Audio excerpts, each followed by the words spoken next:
भव्यस kitchen या recipe चॅनलमध्ये तुमचे स्वागत आहे। तर आज आपण ना दह्यातलं वांगं करणार आहोत। तुम्ही यापूर्वी ही रेसिपी कधीच पाहिली नसेल, इतकी जास्त अप्रतिम आणि चमचमीत हे वांगं होतं। करायला खूप जास्त सोपी आहे आणि आता उन्हाळ्याचे दिवस आहे तर सगळ्यांच्याच घरामध्ये दही तर नक्कीच अवेलेबल असणार आहे। त्यामुळे प्रत्येकाने ही रेसिपी केलीच पाहिजे। ज्यांना वांगं आवडत नाही ना ते सुद्धा अगदी बोटेत चाटत राहतील, इतकी जास्त अप्रतिम ही रेसिपी होती। तुम्ही जर एकदा या पद्धतीने वांगं केलं ना तर नक्कीच मार्केटमध्ये जेव्हा केव्हा वांगे आणाल ना तेव्हा याच पद्धतीने कराल।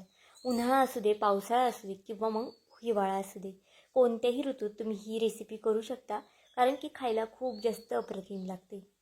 आता इथे पाहू शकता मी ही रेसिपी ना 2 ते 3 जणांसाठी करते, त्यानुसार इथे मी वांगी घेतली आहेत। आता एक 3 ते 4 वांगी पुरेशी आहेत। वांगी अशा पद्धतीने व्यवस्थित स्वच्छ अशी बघून घ्या, कारण की वांग्याला आतून कीड वगैरे असते। आणि नंतर ना आपल्याला अगदी या पद्धतीने वांगं कट करून घ्यायचं आहे। आपण नेहमी भरून वांगं वगैरे करतो ना, अगदी त्याच पद्धतीने ही वांगी आपल्याला कट करून घ्यायची आहेत। आता इथे आपण भरून वांगी करत नाही, वांग्याची अतिशय भन्नाट अशी चमचमीत रेसिपी करतोय, पण फक्त आपल्याला ज्या पद्धतीने आपण भरून करतो ना वांगी त्याच पद्धतीने कापून घ्यायची आहेत। इथे पाहू शकता आता सगळी वांगी इथे मी कट करून घेते। तुम्ही जर एकदा खरंच ही वांगी केली ना तर नक्कीच तुम्हाला सगळेजण विचारतील की कशी केली, कारण की खूप जास्त टेस्टला अप्रतिम लागते आणि चवेमध्ये सुद्धा खूप जास्त नेहमीपेक्षा फरक पडतो।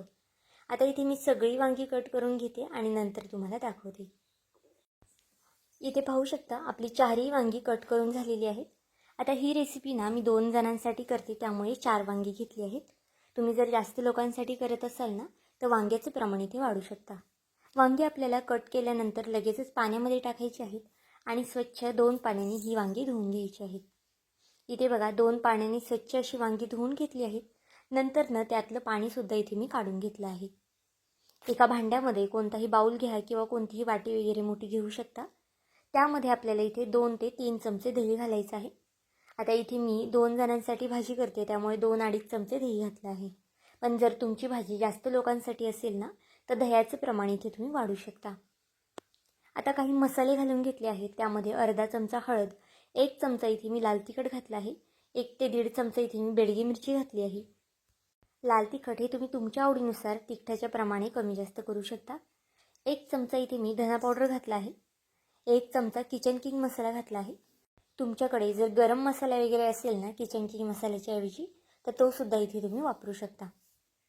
इथे पाहू शकता आता थोडीशी कोथिंबीर सुद्धा घालून घेतलेली आहे आणि हे आपल्याला चमच्याने छान असं मिक्स करून घ्यायचं आहे।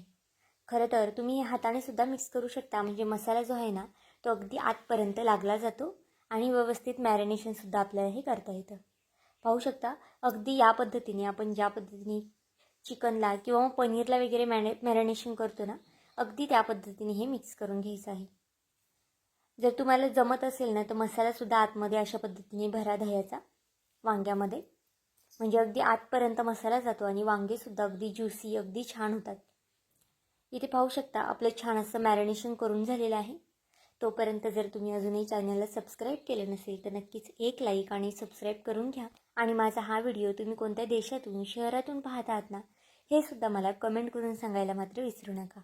आणि ही रेसिपी तुम्ही बनवून पाहिल्यानंतर सुद्धा मला कमेंट करून सांगा की तुमची ही रेसिपी कशी झाली ते। आता इथे आपल्याला ना एक मीडियम आकाराचा कांदा घ्यायचा आहे। कांदा इथे आपल्याला बारीक असा कट करून घ्यायचा आहे। कांदा आणि टोमॅटो दोन्ही आपल्याला छान बारीक कट करून घ्यायचं आहे। तुम्हाला हवं असेल ना तर तुम्ही एकत्रित दोन्हीसुद्धा चॉपरमध्ये लावलं ना तरी चालेल, म्हणजे पटकनी बारीकसुद्धा कट करता येतो आणि आपल्याला खूप जास्त वेळसुद्धा लागत नाही।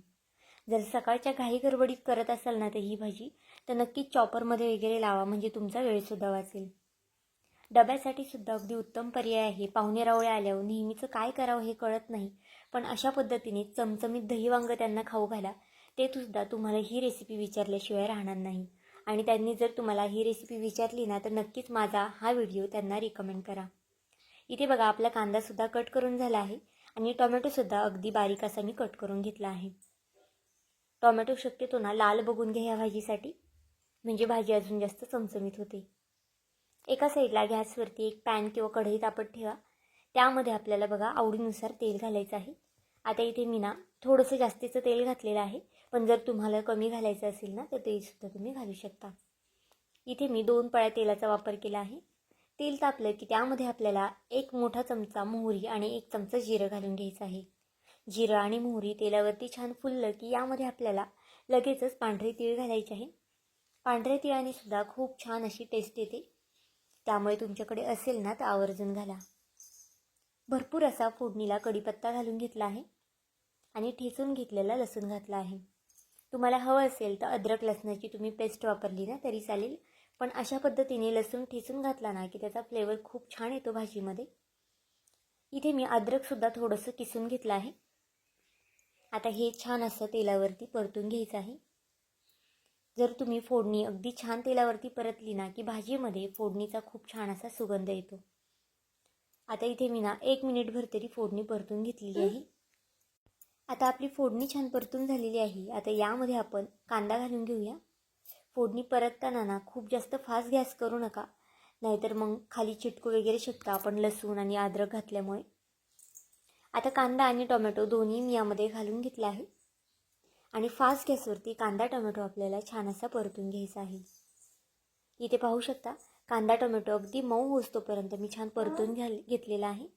अगदी याच पद्धतीने तुम्ही सुद्धा कांदा टोमॅटो छान परतून घ्या, म्हणजे भाजीसुद्धा अगदी छान ग्रेव्ही येते भाजीला.